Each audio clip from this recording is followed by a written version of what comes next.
Coffee and Panel. All right, it is Coffee and here on ONAM and FM. Thanks for joining us on this Thursday morning. It is July 6th. I'm Joe Callahan, and at the Coffee and table this morning, let's say good morning to Bob Lauder. Hello there, Bob. Good morning. Good to be with you. Good to have you here with us. And the State Representative Bob Phillips is here as well. Good morning to you there, Bob. We'll have to go. One's going to be Bob, one's going to have to be Robert. Yeah, Mr. Callahan. It's the Bob and Bob show today. It's two Bobs, no But waiting. he had the greatest line that I've heard about our names. What's that? Go ahead, Bob. Got to tell him. Oh, okay. Yeah. We have a special name, Yes, it's Bob. Mr. Lauder and I. Yes, because you can spell it forwards. Yes. You can spell it backwards. It's a palindrome. And you can spell it upside down if you capitalize all the letters. You're right. Very good. It's the only name in the world that can do that. I didn't know you could do it upside down. Not you guys Yes. special. All right, let's take it. Bob Lauder. I mean, Bob Phillips. Bob, which one? Robert. All right, Bob Phillips. We've been on Bob Lauder for 2 weeks now to try and put oyster crackers in his soup. Bob has never done this before in his life. Okay. And he finally gave it a try. I gave Now, it a try. What was the soup, first of all? It was clam chowder. Okay. Oh, smart. Good one. Smart move. And you put the oyster crackers? Put the oyster crackers on. How did you like it? It's better without the crackers. Oh, you're wrong. He's wrong, Bob. No, Really? he's not, Joe. What? No, he's not.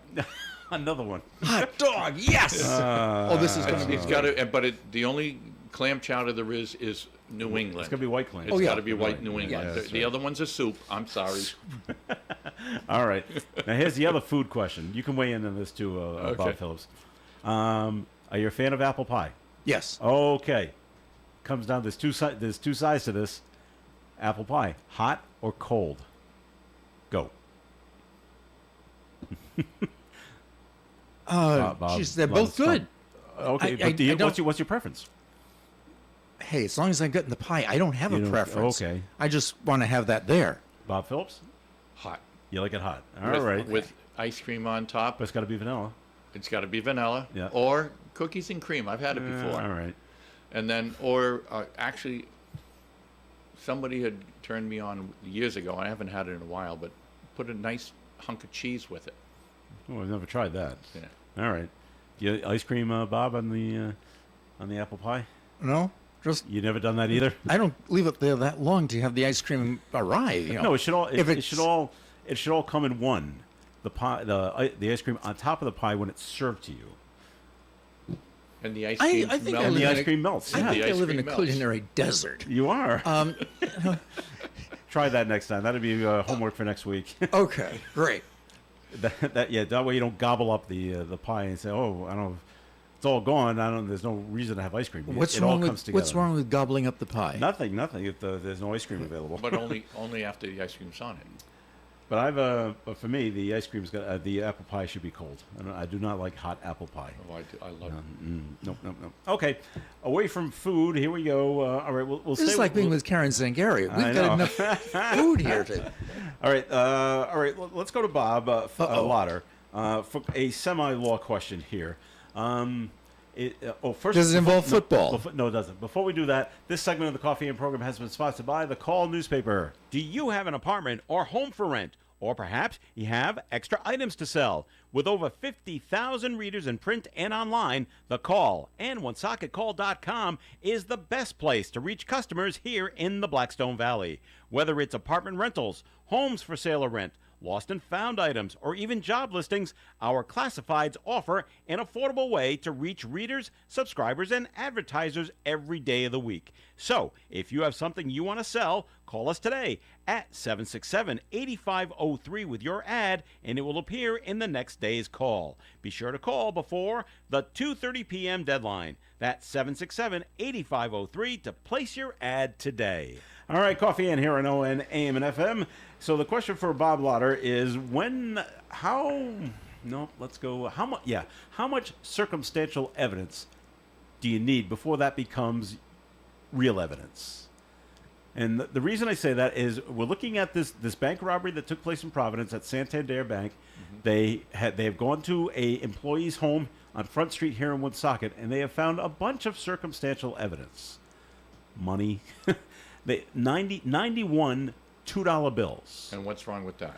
Nothing, but who has 91 $2 bills? You have 91? I have probably more than that. Wow. Okay. It's in a safe, but, you know. Yep. Well, And money wrapped up in rubber bands like they do at banks, stuffed inside a Santander envelope. All circumstantial evidence. But how much circumstantial evidence do police or prosecutors need before they can bring a case? I'm just concerned that he's got made the an $2 admission bills. to being part of this robbery yeah. because he's got the $2 bills as well. I'm concerned about the robbery myself just because of the fact that working for a bank before, all of the safety precautions that banks do takes two people to open the outside vault door, not just one. No, there were two on the Right, video. but that means that both have to be employees. That's what it looks Okay. like. Secondly, the majority of the money is what they call in either the head cash or the head person's vault, and that is a timed vault. Okay. So that's usually anywhere from 15 minutes to a half an hour. And that's why people when I was working for the bank, people asked to take out a significant amount of money. You'd have to come back in a half an hour, please. When the vault is open. So when the timed vault opens. Well, according to police, there's video of somebody, punching in the code or a code to open the vault. All right, so open the outside door. But for the amount that was stated that possibly was stolen, 500,000. 500,000, that should be in the time vault for a half an hour. So if they're saying Okay. they were in and out within 3 minutes. 3 minutes, Yeah. that's crazy. Okay. Unless they planned it so that they put had it the in- time vault open, Open. at But you the can't. You No have to punch safety in a feature. code. right. It starts the timer. Correct. So a half hour later, you go back in and you have to punch in the code again. Could someone So have you- set the timer for earlier? Nope, No.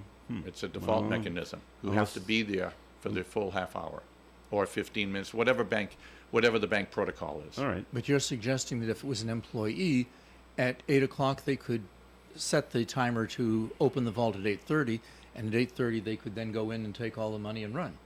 Correct. Okay. So back to you, Bob Lauder, on circumstantial evidence. There's some there right now, but when can you bring a case? I think the circumstantial evidence part is, have you got enough evidence to overcome what you have to prove? And in a criminal case, it has to be beyond a reasonable doubt that the individual was involved in this particular crime. If you have the bloody axe, is that enough? Do they have a reason for having the bloody axe? In this case, the defense is going to raise its reasons why the guy had the money, that he got the Santander envelope. Anytime you go to the bank, if you ask for $100 and $50 and $10 bills, they'll put it into an envelope for you. So it's, that's how I happen to have that money. All right. All right. The question then for Bob Phillips is, why are you collecting $2 bills? Actually, it started when my sons were really young. They took a trip to California on, I think it was Rex Trailer's Boomtown trips. And for lunch, one of the perks was you get $2 bills. And we had, both boys, my wife and my mother-in-law, I think we all collected the $2. They were all in sequential order. So I said, I'm going to save them. It's unusual. $2 bills are unusual. These are Yeah. all circulated but uncirculated. They're all crisp and everything else. I put them in an envelope, put them in a safe, and that's where they stay. They've stayed there for over 20 years. But they're not going to increase in value. Maybe, maybe not, but maybe for my grandchildren they'll increase in value. Who knows? Okay. They haven't printed any since It's a way to put money 1976. aside. There's all different True. ways. Like Yeah. I collect unusual coins. Like I collect foreign coins. Just if somebody gives me change with foreign coins in it, I'll put them aside. I don't spend them. If somebody gives me an Eisenhower dollar, I'll put that aside. So I just collect coins and just a way to save money. Okay. I haven't seen an Eisenhower dollar in years. Wow. I can go next time I'm on. I can go bring you some and No, let you that's see 'em. that's fine. I trust you. But I guess No, you could go to they the haven't bank or the printed credit 2000 union and say, can I have an Eisenhower dollar? I wonder if they'd be able to I- produce one for you. when I go to the bank and notice what the cashiers have in those little plastic trays with the rows of quarters and dimes and nickels, the dollars they have are usually the small gold The bought Sacagawea. the Sacagawea dollars and things like that. I don't recall ever seeing a Eisenhower dollar recently. The other piece of circumstantial evidence, by the way, in this case with the bank in Providence, from this woman in Woonsocket was she said she was home all night when this robbery took place. Yet there's cameras, pictures of her car. Okay. of her Well, license was she plate. driving the Well, car, that's though? It. There's the circumstantial. There's more who's circumstantial driving, evidence, Who's right. driving the car? She Exactly. could always say, "Well, it wasn't me." Right. So we don't know. Do you have a picture of me Well, no. driving that car? But why was your car in Providence? Well, Maybe I don't know. maybe she has a boyfriend or something. Maybe. You're right. So I just wonder because she's not. They just keep saying person of interest. They always say that now, and but nothing. No arrests have been made yet. So They're evaluating their evidence, see if they have more, and The then make a question decision. is, where's the rest of the money? well, they were two people, so they've only found some money, nowhere near the largest amounts. So we don't know. I'm on the case though, Bob. You're on the case. All right. You keep us informed of what's Yeah, going on. yeah. Now, Sure when he thing. finds the money, Yes. is he going to return the money, or is he just? This is the last time we see Joe in this country. No, Joe will return the money. He'll return the money. Yeah, he's got a reputation. He doesn't want to ruin it. I know the reputation. That's why I was. Well, not that type of a reputation. There. Oh, okay. He's going to return them. All right, good. How are things going as being a Grand Marshal of Autumnfest, Bob? Everything going along the way you expect it? Well, Bob Phillips. that is. first of all, it's still trying to get used to people calling me Grand Marshal? or co-Grand Marshal. As I keep telling people, it's tough for me to take compliments a lot of times. I don't know if you've picked up on that or not, Joe, but I do things because I enjoy doing them. I don't do things for any of the accolades That come. that possibly sometimes come come. with it. So, but, and as I said before, it is, in my estimation, the highest honor in the city of Woonsocket that you can get. That people think that highly of you, that they want to bestow upon you that title. And it's humbling. It really is. And the other thing is, there's so many. They asked me for a list of people I'd like to have there, and I said, Yeah, "How that's many right. people does the hall hold?" Yeah. Because there's so many people that have, in one way, shape, or form, has put an influence. I absolutely want my grandkids there, my kids there. Right. I'd love my mother-in-law there, but at 96, almost 97 years old, I don't know if she wants to take the trip out of her house and that, because she still lives in her house. Unfortunately, my mother will not be there because she passed last Autumnfest. But there's a lot of people I'd like to invite, so. Well, it's great. I'm glad to have a. It's better to be in that situation than go, gee, I don't know, and there's Yeah. nobody. So well, that's good. Yeah. All right. It's nice to know that people really respect you and like you and want to show it in having this grand. That's great. Yeah, enjoy it. Well, I'm going to try. How's that? All right, we got to take a break here on the Coffee and Program. We did get a note that was called in, 766-1240, that just says on the whole thing where Bob had the white clam chowder, the New England clam Yes. chowder, and Bob said the other chowder, the red one, is just soup. Soup. All right, caller says you should try Rhode Island clam chowder. Clear. That's made with clear liquid. That's soup also. No, I think that's pretty good too. I don't like corn chowder, but the Rhode Island clear chowder I think is pretty good. Still, all soups go good with oyster crackers. So that's just the way it is.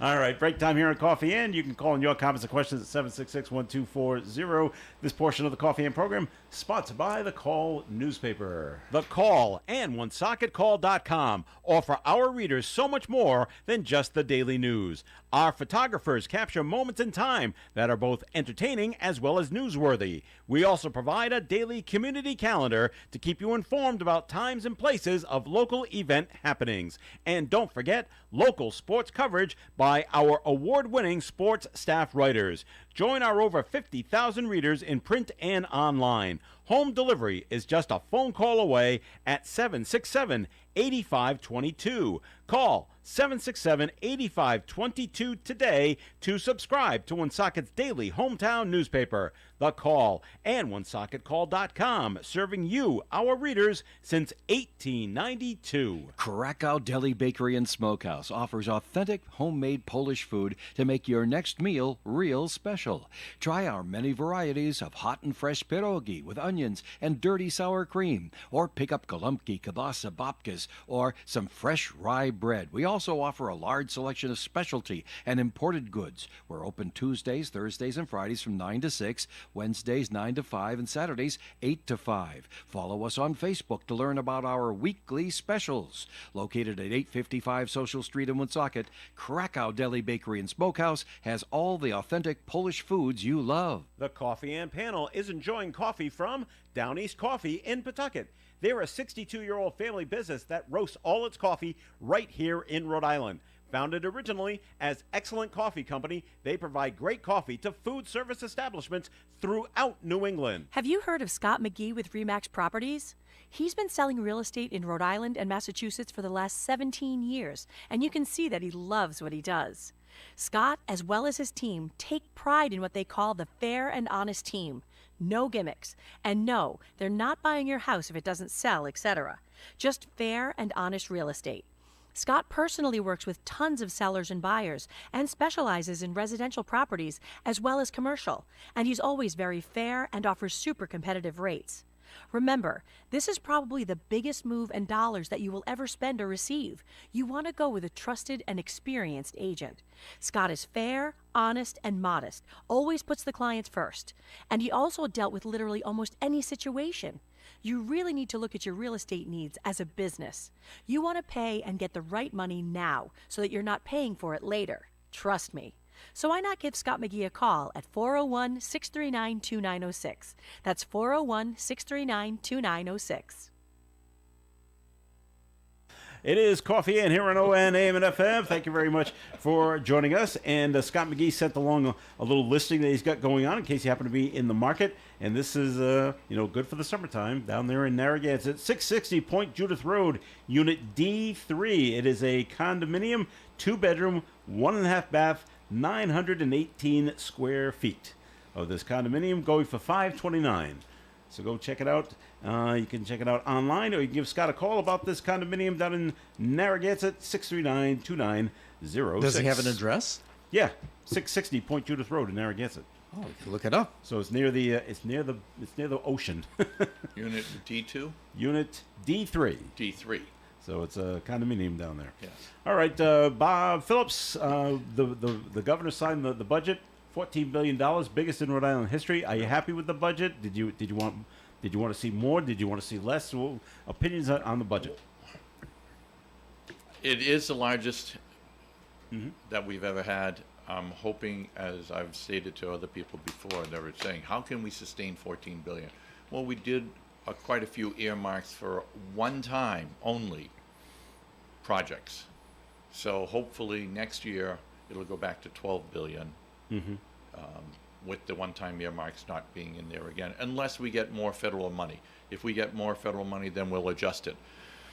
But I agree with the Speaker of the House when he said, if we're offered federal money and we have to put a little bit of state money in there to get like a 3-to-1, 4-to-1, 5-to-1 share from the federal government, we should do it. We should take advantage of it. Whether it's a little bit more than what we wanted to do or not, we're taking advantage of everything we could possibly get. And Now, we're not going to have a tax increase to make up the difference between the 12 and the 14. no, that's all federal money, and that's been for the ARPA money and the EIDL money, not the EIDL money, the ARPA money and the other federal money for COVID and that. Oh, great. Good. So Okay. Well, here's a surprise. This is great. I love it. The Good mayor morning. of the Good city of morning. Woonsocket Good to see you. has joined us here at the Coffee and program. How are you, Mayor? I'm fine. How are you? Doing well. Were you saying surprised because I wasn't supposed to be here? I wasn't told ahead of time. Oh, well So then. my surprise. They better update your calendar. I know. So, Bob Phillips, in terms of the budget, did you have any bills that you put in this year that were passed, or did you Some not do any small this year? ones, but Smalls, yeah. the big ones that I wanted to get passed we had to have further discussions on it. So I'll put them back in next year, and I believe because of the discussion I had with the Speaker of the House after session ended, it looks like this one bill that I've really wanted for a couple of years now to help What is it? businesses. It's to limit the look back on delinquent taxes for businesses. Like, there's a lot of small businesses who does their accounting through their personal accounts. Okay, and the mayor is a small business owner too, so she knows, if I don't know if she ran it through hers, but a lot of them run it through like an S corp or an individual owning the business and that. So it's a pass through. Well, if the accountant makes a simple mistake, the state looks back a certain number of years. Well, they look back a little bit more. I just had a friend of mine tell me, I just got a notice from the State Department of Revenue that they just audited me for 2016, 7 years. He says, do you think I have all that paperwork, or my accountant kept all that paperwork? Probably not. So that's the bill that's trying to limit it so that they can pay the bills, because we have, I think it's $65.2 million out in outstanding back taxes that's owed to us, and a lot of the businesses have gone out. I can't afford to pay it. They go out of business. So now the state loses the additional revenue coming in from this period forward. Okay, Bob So- Lobby, you like that? You like this idea? I'd have to think about the idea entirely, because I thought with the IRS, it was a 7-year look back on. Well, the IRS is three years at times and 7 years if they suspect fraud. Okay, so I So- would have. And the state is supposed to be following suit with the federal government. I would. But I've had people tell me, and substantiated by letters that were sent to the people that I've talked to, that says that it's not true. They're not adhering to the federal. So we just have to make sure. Okay. I would have thought that most accountants and people would retain their records for the 7 years. But Bob knows this far better than I do. He's more in touch with businesses than I do. All right. Very cool. Very cool. But that's assuming that it's fraud for the 7 years, Well, I was just thinking 7 years is the overall 3 years. 3 years. Oh, My Now- accountant said 7. 7? I'll still keep the stuff. Well, my your records accountant go will. back to the beginning of time. I mean, they're on clay tablets in cuneiform. But What form? cuneiform? You don't remember that? Okay. No. Sorry, Bob. All right, Mayor. How you doing? Good. How are you? Good, thanks. All right. So, 4th of July celebration will be this coming Friday, which is tomorrow. 7th of July? Pretty exciting. It's going to be a great day, weather-wise, and be a great day down there at World War II Park with the 2 bands and all the food trucks and the fireworks. So, Yes. So we're looking forward to that. Yeah, I That'll think be great. it's nice. It's a Friday night, so it allows people to get out and bring their family, schools out, and they don't have to worry about the rain, and they don't have to worry about getting up to go to work the next day, because well, unless you work weekends, it's Friday night. All right. And the kids can come down and play on the new play equipment that's down there. Yes. The other question, I don't know if you'll have the answer for this or not. Will the splash pad be open later? Later. So we've had an issue with the splash pad. There Oh, was have a you? component Okay. of it that blew. They have tried everything to fix it, but I will say that in the past 48 hours, I have not gotten an update from the director and the superintendent of parks. We've come to the conclusion, we think, at least the last time they briefed me, was that possibly lightning may have hit something, because there is no component that is problematic that they can find. Within the filtering system, the drainage Within system? all the components that operate the system. Really? Right. Okay. Yeah. So I mean, it's just unfortunate. I mean, everybody looks forward to it. It's a place Yeah. to cool. It's been, I'll tell you, it's just one of the greatest things that happened to the park.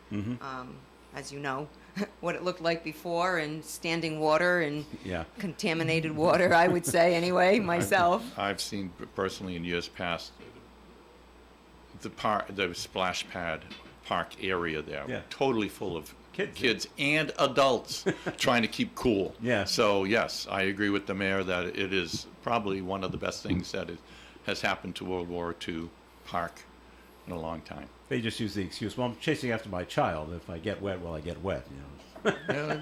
Hey, I might have used that too when my kids were younger. All right. Do you think it's if they can't repair the part or whatever, do you think the whole thing needs to be replaced? Is Oh that God, what's no. coming I mean, down to? components may need to be replaced, but we wouldn't Yeah. be replacing all the equipment within the splash pad. Okay. But I will see about getting an update before I'm finished here. How's that? Well, let's hope so. Too many updates to. Keep those fingers crossed. What Yes. else is? What else you want to? What else is going on in the city that you Oh, want? I don't want you to jump to me. You can keep going back Oh, to we'll where jump- you were if you want. No? Okay, want to jump? Well, before we get to that, then. Okay. We did have it. Just everyone's opinion on this. We did have it on our national news. Over the 4th of July weekend, nationwide, 17 mass shootings, of which 18 people were shot to death. And this is the state that we're in, because I actually only heard of a few. Philadelphia was one. I heard there was one in Texas as well. I thought. Baltimore was and another one. Baltimore. You're right. I heard about that one. I didn't. It's got to the point where these things happen, and you don't even hear about them anymore. Well, again, one of the things that you need to look at, and we don't look at, is the mental capacity of the shooter. Should that person have, if they got the gun legally, should they have been allowed to get that gun? We keep on talking about the instrument. You know, all right, we're going to take all the guns away now.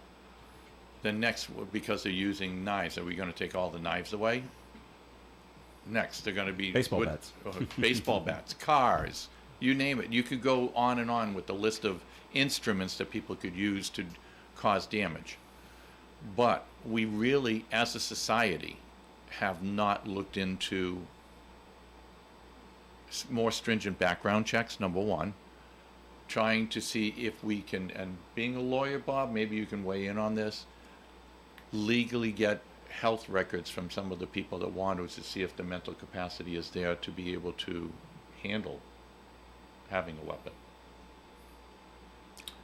Take the fifth, Bob? Or? No, no. Okay. I would agree. I think when they refer to the Second Amendment, they're talking about a well-regulated militia. I think to expand that, as the Supreme Court has done, to say virtually anybody anywhere can have the right to have a weapon is not in keeping with the Second Amendment's intent, and it's certainly dangerous for the country. I think that Bob is right that the courts should allow the legislatures to pass laws that say, yes, we will do background checks on people in depth. We will do evaluations. We will require training on carrying the weapons so that you limit to some degree the number of people who have a propensity to use the weapons in a way that is dangerous to the community. And so I think that those are things that I would encourage the government to do, but until we have the courts that look at the Second Amendment in a more structured manner, then I conceive them as looking at it now. It's probably not going to happen. All right. But I think I've used the reference several times. I think it's the state of Texas, which says you not only do not have to have any kind of training, but you can carry a concealed weapon. And my analogy would be, if my mother was still around and was walking down Main Street with a Glock in her pocketbook, I wouldn't feel one bit secure about that. I think she'd be more dangerous than anything. So, All right.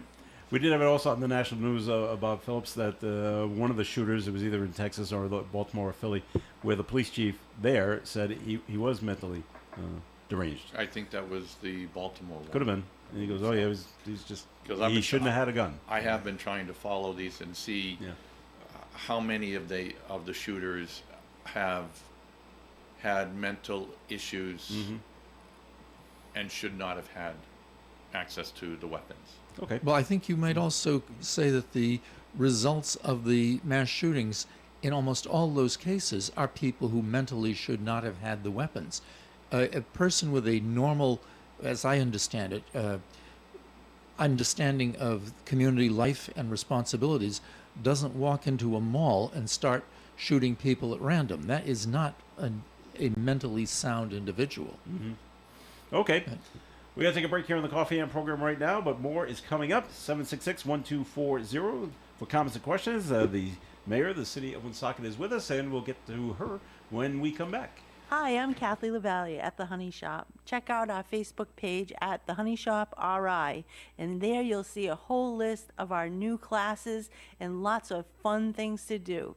You could join us for making limoncello, pizzas, pasta making, cheese making, so many fun things to do and learn. Thanks, Kathy. Folks, if you love food, you'll love the Honey Shop, right behind the Dunkin' Donuts at Park Square in Woonsocket. Hi, everyone. This is State Representative Steve Casey, and I'm running for the United States Congress in Congressional District 1. I'd like to invite you to join me for a free beer and dynamite party this Friday night, July 7th, at the Woonsocket Elks Club, 380 Social Street in Woonsocket. Please stop by anytime between 5 and 9 p.m. and find out how you can help me get to Washington. It's a signature party and meet the candidate night. Again, that's Friday, 5 to 9 p.m. at the Woonsocket Elks Club. See you there. Hey, it's ON Radio's Cruisin' Bruce Palmer inviting you to join me for the Saturday Block Party. It's every Saturday from 4 until 7 p.m. when we fill the airwaves with the songs you want to hear. It's a party in every sense of the word, so join me live on 99.5 and 1240 a.m. or bring the show with you wherever you go at onworldwide.com. It is Coffee and here on ON AM and FM. Thanks for joining us. This is Joe Callahan here with Bob Phillips, mayor of the city of Woonsocket, Lisa Baldelli Hunt, and Bob Lauder. I got to keep my bobs straight here. So Bob Are we Lauder. bobbing along? We're bobbing along, I guess. Yes. Bob Lauder, it's time for a first message from your law office, please. Thank you. Good morning. Attorney Bob Lauder. During the last several months, I've been talking with you about recent decisions by the Rhode Island Supreme Court.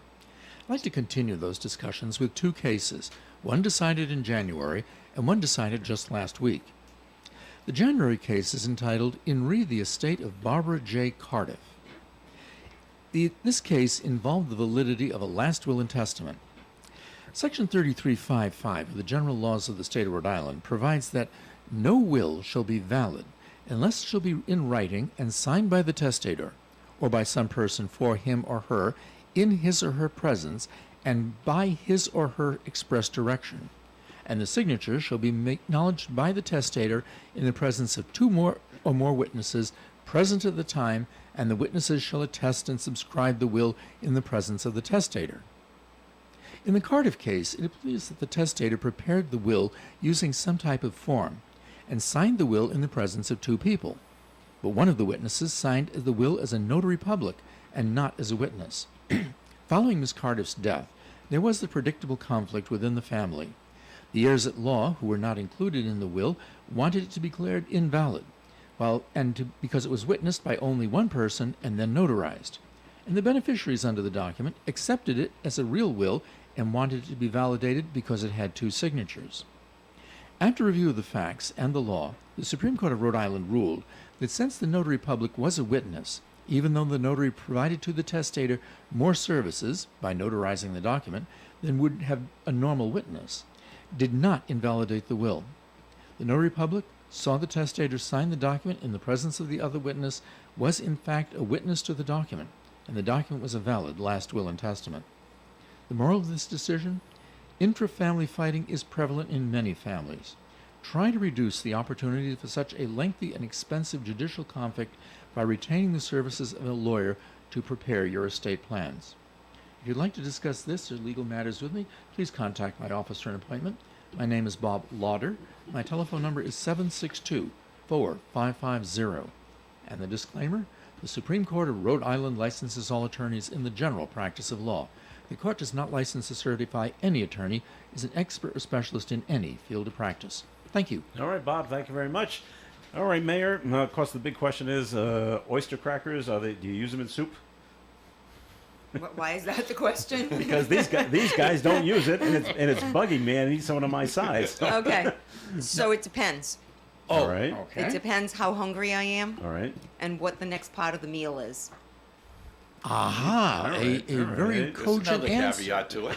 Well, I didn't Yes. look at it that way. Okay, fine. Yes. And it also depends on what the soup is. White Because- clam chowder. Oh, white clam chowder. Because I was gonna say sometimes when it's a more brothy soup, Yeah. then I like to get the broth by throwing That's right, the crackers the in. crackers in at the end, so All then right. it absorbs it, and I can eat that See, as well. Bob, that's So- why we put crackers in the soup. That's why No. you Yes, put crackers that's in why the soup. me and Lisa put it in. That's see? it. All right, so you and the mayor, but Bob and I do not. But the mayor said there were guys are certain wrong. times she It's- doesn't. Yeah, that's so correct. That is correct. We're, Joe That is is still correct. out there in the field it's- being the scarecrow all by himself. So I'm going to claim that it's 2.5 to 1.5.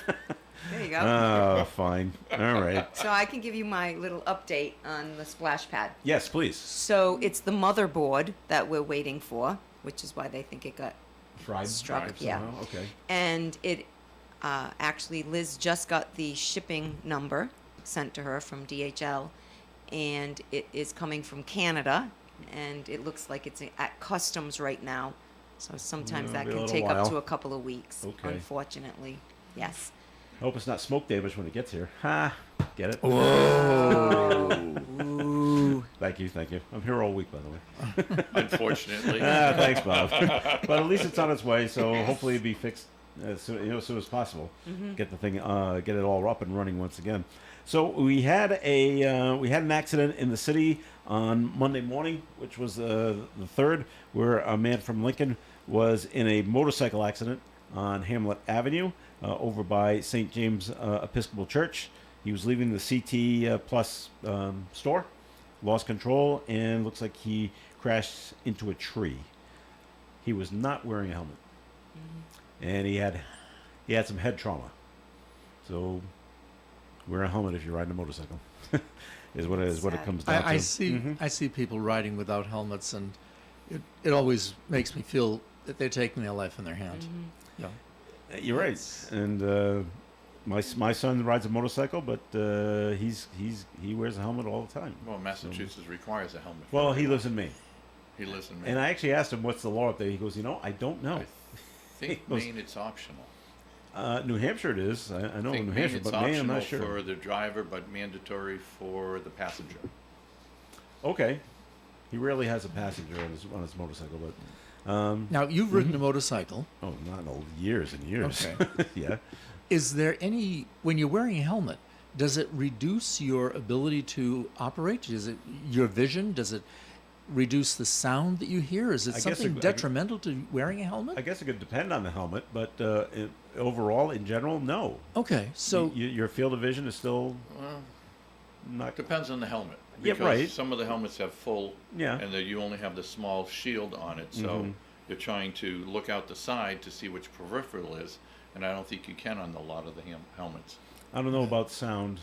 Right. It's been too long. so now. there probably isn't any to driving the motorcycle. There's no real detriment to wearing a helmet. It's just an improvement in your safety. Yes. Okay. Yeah. Wear Okay. it. So yeah, especially motorcycles and bicycles too, but really on motorcycles, it's very very important. Bicycle helmets usually are just on the top, so you can That's see right. the peripheral in that. Yeah, but there's the no- motorcycle helmets, they come go all the down way to the around. side, cover your ears and that, Down the so. chin too. And with your chin strap, yes. All right, to the Somebody- panel, someone has written in 7661240. We've hit a nerve here. Never put oyster crackers in chowder. Never. Yes. It spoils the soup. Is that what you said, Bob? So it's 3.5 to 1.5. I hate this. Hate not being right. Ah, jeez. This should be a familiar feeling for you. Not being right? Well, that's true. Wow. But I do like being my own person. There's something to be said for that, but it's not necessarily complimentary. All right, fine. What else is going on in the city, Mayor, that we need to know about? So let's see. Well, we have some new exercise equipment that's been installed at World War II Veterans Memorial Park. We had received some funding, some grant funding, and the equipment was just installed, and it is adding to the fitness part of the park. And of course, going out into a park is all about, fitness and fresh air and getting out and interacting. So there are 8 pieces of equipment in total, I believe, if my memory serves me. 4 different types, but 2 of each type to make 8. And this way, in case you want to work out with a friend, you can both be on a similar machine and work out. It is heavy duty equipment. It can withstand the weather, and it is on cement pads. So when you're working out, you're not getting on and off via the grass. And this way, when you're on the park, at the park, if you're on the walking trail, you can stop, you can do some exercise, you can get off, continue walking, go back around, pick the next machine, do that, and work different parts of your body. And this way, for those folks who would prefer to work out outside, it's there. For those who may be on a fixed income, the equipment is there, and it's available for all ages. I know I have a Mayor's Health and Wellness Club, so the walkers in that club under Coach Briggs and Coach Paskanik, some of them are now using it as they're walking. Other people are just using it. Youth have been on it. So we're going to start to push forward with making certain people know it's there. What kind of equipment are they? What do they do? You're asking me that type of question, and I can tell you that, Bob, you put your feet on the place where your feet go, and then you hold the bars and you go back and forth and back. Okay. What do you call that, Bob? I have no idea. But the description. For me, it's just about doing it. So there's exercise for your upper body, your lower body, your legs, all of that. And That's a cross-country ski machine, by there the you go, way. cross-country ski machine. All right, Actually, I do know I'm sometimes. feeling like I should know that answer. Help me out. I'm calling a lifeline here. Can I follow up with another question? Sure, Bob. Yes. Can you tell us specifically where in World War II Park it is? It is closer to the East School Street side. So when you're taking Okay. the path around, Yep. it's more toward that end. Toward where the basketball court and Yes. the splash pad is. Nope, the No, basketball courts. More there. Okay, excellent. So when So people it's- are looking for it, they can find it. Oh, well, they can't miss it. Okay. It's not tiny. Okay. And there's 8 of them. And 8 they're different all in the pieces. same area. Yeah. We needed, it was difficult, I shouldn't say it was difficult, but we wanted to be cognizant of where we placed the equipment because we went there on a day where it wasn't July, it was May, but it happened to be a warm day in May. And after standing for about 20 minutes in an area where we thought would be a good location, it was hot. No tree canopy, no shade, shade. yeah. So we had to be, take that into consideration as well when we chose the locations. So if people don't like the location, well, there were other factors that came into play when the location was chosen. Nice. So, All right. Yes. so that's there. And let's see, what else do we have going? Well, we have, last week I saw you down at the Boys and Girls Club. They had their yes, ribbon very cutting. excited, big supporter. How about all the big people that were there? Yes. Besides yourself, the governor and lieutenant governor and the secretary of state and Bob Yes. and Steve Casey and Melissa Murray and the head of the Boys and Girls Club Yes. of the United States. I'm United like, States. wow. Yep, Jim Clark. So it was a Talk great about big. event. Actually, when I was in the legislature, I don't know if Rep. Phillips was there yet. It may have still been Rep. Pickard. It may have been myself at the time, Rep. Brian, and Rep. Pickard. I'm not sure, but Bob will let me know. So I was approached by a lobbyist to ask, I think, and we'd have to look back. I don't want anybody, you can go fact check me. I think they asked me to be one of the sponsors of legislation to follow the lead of the rest of the country, which was to make all Boys and Girls Clubs tax exempt. And I think that the 3 reps from Woonsocket were all sponsors on that legislation. So my interest actually in the Boys and Girls Club began when I was in the legislature. My children didn't go to the Boys and Girls Club, so I wasn't as familiar with it. And it certainly wasn't what it is now. But I began to have a much stronger interest even after the legislation when I became mayor and started working with them, and then fast forward to where they're at now, which was, whenever you can't find a location, you're always at risk of losing something that's in the city to another city, because sometimes the bordering city is close enough, right? But it's still out of your city.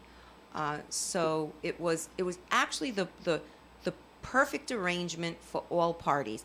I wanted the Boys and Girls Club to expand and stay here. The Boys and Girls Club wanted to expand but could not find a location. And then two investors who owned the property where the new Boys and Girls Club is currently had contacted me and said we were supposed to have a franchise going at this location. The franchise backed out. The market was not as hot as it is now. And they said, this is kind of like, this property is really choking us in our portfolio. Is there any way you can help us with some leads? So Immediately you thought of the Boys and Girls Club? Well, I thought of the Boys and Girls Club because of the proximity, and also the proximity to the current location, and also the proximity to the footbridge still, where they're coming over from the middle school, the size of the building, and the location of the building being in the, the outskirts of the downtown. And I said, let's just kind of keep this quiet for the time being, because at that time, well, first of all, I don't want to go in another direction, but I'm very fiscally conservative. As you probably know, we haven't borrowed money. We don't like raising taxes. In fact, we've lowered taxes practically every year. But there are very few people that I feel should not pay taxes. And the Boys and Girls Club is one.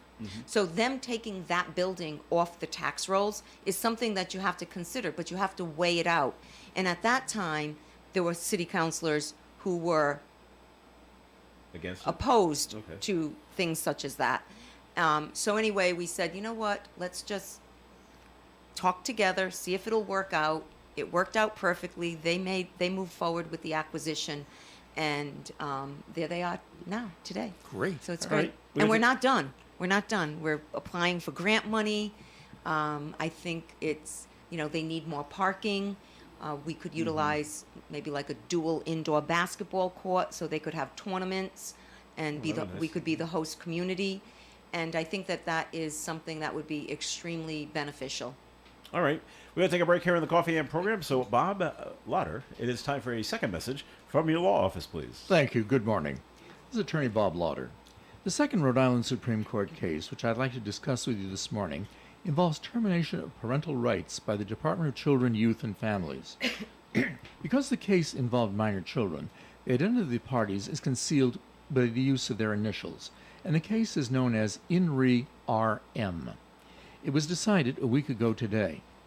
In the RM case, the Department of Children, Youth, and Families, DCYF, filed a petition to terminate parental rights of the father and mother of the minor children. The department presented evidence to support its claim that the behavior of the parents was so negligent and uncontrolled as to constitute a danger to the children. The trial lasted for 3 days and resulted in a judgment terminating the parental rights. The parents objected to the judgment and filed an appeal based upon the argument that DCYF had failed to make reasonable efforts to achieve reunification between the children and the parents. The Supreme Court began its decision by stating that due process requires that before the state may terminate a parent's parental rights in his or her children, the state must support its allegations by clear and convincing evidence. The court further wrote that when a petition to terminate parental rights is filed, and before a parent's rights can be terminated, DCYF must prove by clear and convincing evidence that regardless of the parent's behavior, DCYF has made reasonable efforts to encourage and strengthen the parental relationship. The concept of reasonable efforts is not a rigid standard, and there is some flexibility. DCYF is not required to demonstrate that it took extraordinary efforts, but rather that it used reasonable efforts. The court further ruled that DCYF is not required to be the sole provider of services to the parents. Rather, the services may be offered by DCYF or received elsewhere. The evidence in the case demonstrated that the parents did not cooperate with any of the reunification efforts proposed by DCYF, and the effect of DCYF was reasonable and correct to the situation. Supreme Court upheld the decision of the Department of the Family Court Justice, and the parental rights of the parents were terminated. In the event you desire to discuss this or other legal matters with me, please call my office for an appointment. My name is Bob Lauder. My telephone number is 762-4550. And the disclaimer. The Supreme Court of Rhode Island licenses all attorneys in the general practice of law. The court does not license or certify any attorney as an expert or specialist in any field of practice. Thank you. All right, Bob, thanks. Time for a break. And this weather forecast is being brought to you by Unbound.org. Mostly sunny skies today with a high of 91 degrees and calm wind. Tonight, partly cloudy, overnight low of 67. Friday's weather, mostly sunny with a high of 88. Saturday, a 30% chance of a shower or thunderstorm late in the day, partly sunny with a high of 86. Sunday, another 30% chance of a shower in the afternoon, mostly cloudy and 84. Monday, 60% chance of showers likely all day, but more especially in the afternoon, mostly cloudy with a high of 82. Tuesday, down to a 40% chance of a shower, partly sunny and 82. And on Wednesday, it'll be mostly sunny with a high of 86. Currently outside the Navigate Credit Union broadcast studio at the corner of Park Ave and Kennedy Street, we have sunny skies and 87 degrees. A girl in Kenya dreams of becoming a doctor. An elder in Guatemala dreams of being part of a community. Reach out and change the world, and it will change your own at unbound.org. You know, when you're paying the right price for protection, you just know it. It's that warm, fuzzy, totally secure feeling, knowing that you're not only getting great coverage, but you're also not paying too much for it. And when it comes to your insurance, there's no one better at getting the right price for your protection than Allstate agents Kara and Celeste Benjamin, because they know when it comes to your bank account, every penny counts towards something bigger, something better. Like a nicer car, that home update you've been dreaming of, or a phone that's fresh out of the box. Those little or big things that we work so hard for. And Kara and Celeste Benjamin want to help you work a little less by getting you the coverage you need and the savings you deserve when you switch to Allstate. Contact Kara and Celeste Benjamin at the Benjamin Agency. One agency, two locations in North Smithfield and Bellingham. 765-5000 for a free quote today. Allstate, you're in good hands. And you're in good hands with Kara and Celeste Benjamin at the Benjamin Agency. Savings vary based on the average annual savings reported by new auto customers surveyed in 2019 who switched to Allstate. The word from John Chan at Chan's Fine Oriental Dining, 267 Main Street in Woonsocket, is early bird specials. Okay, that's 3 words. 3 to 6 p.m. By popular demand, it's back, the 32 special combo dinners on early bird special. Drink specials, Sunday through Thursday from 3 to 9 p.m. House wine, domestic beers, Mai Tais, scorpion bowls. Of course, the poo-poo platter's always a very big pleaser at Chan's. Look it all up at chan'seggrollandjazz.com on the internet. Takeout, drive-through with a special drive-through window right in the back. And, of course, delivery, all at 769-1900. Chan's early bird specials start at opening at 3 p.m. Chan's. You can depend on us for public service. ON Radio. All right, it's Coffee and here on ON AM and FM. This is Joe Callahan here with Bob Lauder, Bob Phillips, and Woonsocket Mayor Lisa Baldelli Hunt. And do you want to? Let's see if the mayor wants to respond to this. There's an article in the Valley Breeze newspaper. I don't know why they did this article, but they did, and it's all about the sale of the gravel, of what's going on at Cass Park, and they're talking to a woman that doesn't live in the city. Right. Used to, and but now lives in Whitensville. Right. I'm like, this is a bizarre So thing to have. I think if you haven't learned by now something about me, I tell it like it is. Okay. Okay. And I'm just going to be very frank about this project. This renovation, restructuring, whatever you want to call it, construction at Cass Park to bring the fields there started in the 1980s when my uncle was the mayor. And I can still hear him and him quoting. He said, when I tried to do it in the 80s, he said, I heard from people who said, We can't leave Barry Field. I left my blood, my sweat, and my tears on that field. So now you're talking about people who are now 90 years old, or 100, or 110, or what have you.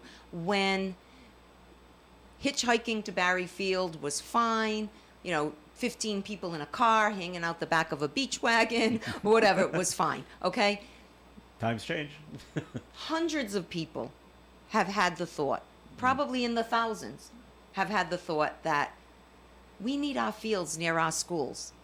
We need to bring the fields near our high school and our vocational school, where our older athletes and children and students are. The difference is that nobody got it done. And that's fine. My uncle couldn't get it done. He got pushed back. And quite frankly, nobody thought about selling the gravel. And honestly, we did not either.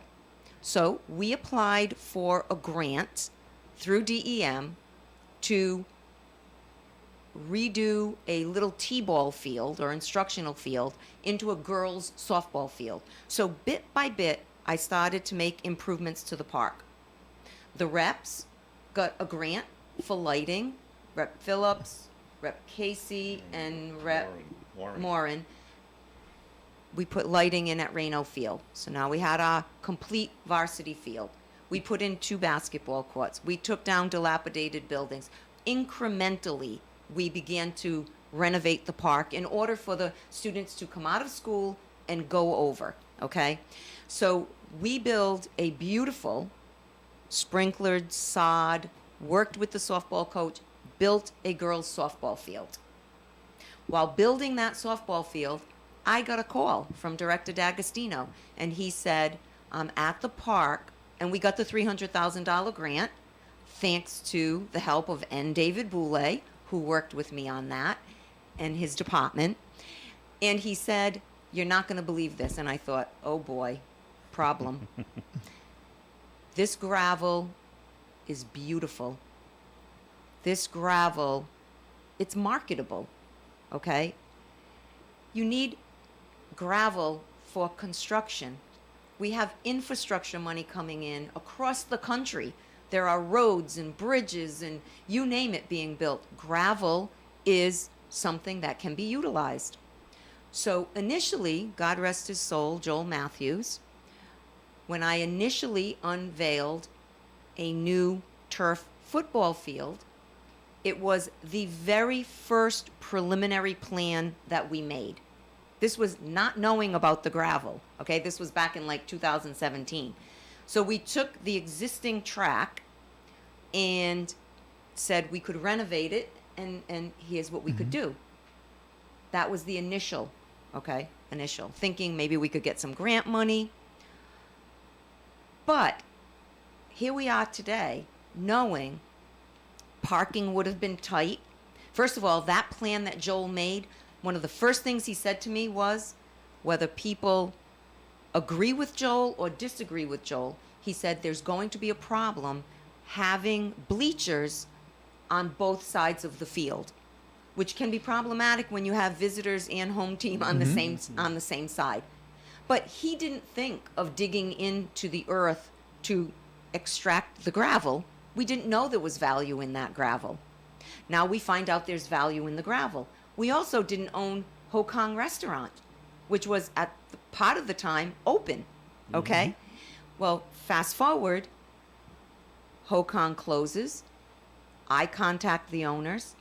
I know it's an ingress and egress to the park. I recognize we need more parking. I go to Barry Field. I see the cars parked all over the place. We need more parking. So what has happened, and this is a problem that happens in the city by a very small group of people, and there are some, and I'll be straight up, some small-minded people who latch onto them to be their voice pieces. Because there are people, and I'm sure you're well aware, that just don't like me. No matter what I do, they do not like me, and they will work against me. They will literally work against the city and their constituents, if they're elected officials, just to try to prevent my administration from making progress. They can deny it. They'd be outright liars. Okay? We know the best thing to do with Cass Park is to renovate it into a beautiful complex, not just for the students, but for everyone in this city. And when we determined that there was gravel and there was value, I don't care if we sell $50,000 worth of gravel, which we've already sold $500,000. Those funds are funds we never had anticipated. And for us to build where the track currently is does not allow us, and does not allow, if we didn't sell the gravel, does not allow us to have practice fields, a place for shot put, javelin, all the things that we need to improve upon. Why are you going to invest and put a field in the very same spot and not put the other ancillary things you need for the athletes? So we're moving forward with this beautiful project, and I could care less about Yvette Ayotte. You're right, she doesn't live here. Honestly, I don't care what she says. Okay. She can go back home to Whitensville. I call her a hater. Okay. She does not like me. I could give her $1 million. She'd complain they're in $1 bills. So that's just her makeup, okay? I dismiss that. It doesn't affect me. Okay. I truly believe what we're doing there. So instead of people being happy about it, they nitpick, post on Facebook. So getting back to this, somebody said to me one time when I got elected, your community is your own worst enemy, no matter who the mayor is. The community in this city, with 2 local radio stations, 2 local newspapers, and now adding social media, which someone like maybe Susan Minard or Francis Langto, my uncle, they didn't have that.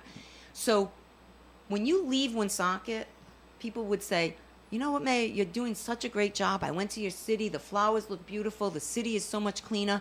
But boy, the people who live there, meaning that small group of people who's got, their big mouths, who ruin things for the city. So if you're an elected official and you're doing things to harm your own city, you have no business in office.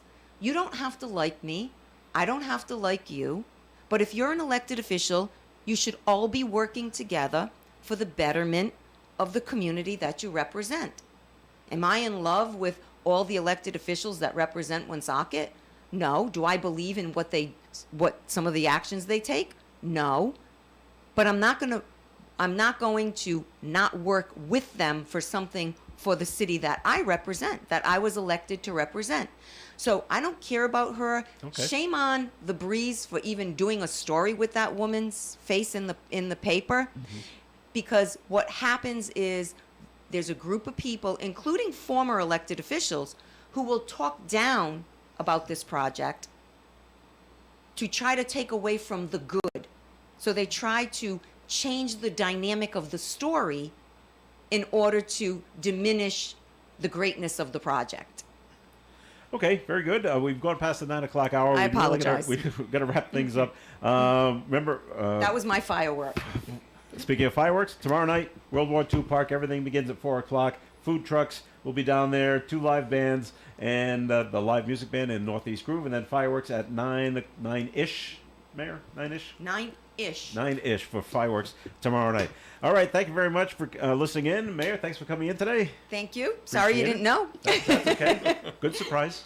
Bob Squared, have a good day. That's right. Bob Phillips, thanks for coming in. Thank you for inviting me, Joe. All right, and Bob Lauder, thanks for coming in. Thank you for inviting me. Hope to be with you next week. And thanks for putting up with all the digs I gave you. No problem, Bob. I'll come back next week with something else. All right, this is Joe Callahan. Have a great day. Stay tuned for Gary Smith and the crew. Do your Remembers at 9:30 on ON Radio.